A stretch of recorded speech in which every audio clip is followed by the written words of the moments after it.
Let me tell you a story of two friends, Pablo and Bruno. Pablo and Bruno were young and ambitious. They dreamt of having their own house, a family, and living their life in wealth and peace. So they got jobs, carrying buckets of water from the river to the village fountain. They were ecstatic. The job paid well, and now they had a way of making their dreams come true. But even though they were young and buff, the river was far and the work was tiring. Bruno said to Pablo, "Dude, don't worry about it.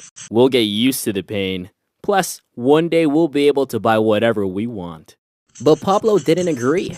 There had to be a better way. Pablo told Bruno about an idea of transporting water from the river without breaking their backs or wasting their time. It would be hard at first, but it would pay off in the end. Bruno laughed. "That would take months, years. Ain't nobody got time for that." And so months went by and Pablo continued to work on his pipeline. Bruno and his friends laughed at Pablo. Bruno bought new clothes, dinners, and even a new donkey for his wife. So every day Bruno trudged out to the river, and every day the bucket seemed heavy. Pablo worked on the pipeline, and every day the village became closer. And after much time and dedication, Pablo had finished his pipeline and now was able to give water to the village without any effort at all. The villagers lined up and cheered Pablo for his work. What a hero, this guy.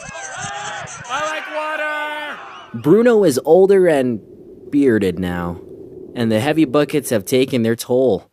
He can't carry as many buckets of water anymore. He was out of a job.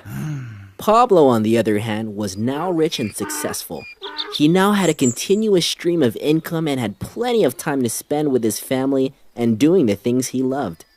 He told his friend Bruno that he had planned on building more pipelines and offered to help build Bruno one of his own. Eventually, Bruno built his own pipeline and they were both able to stop working and spend the rest of their lives with the friendship and the pipelines they had built. Pablo and Bruno secured a river of cash. Now you have to ask yourself, how long are you going to work a 9-to-5 job? How much longer can you settle for 5 days off a year? Win back your life. After all, you only get one. Are you a bucket carrier or pipeline builder? We're building a pipeline.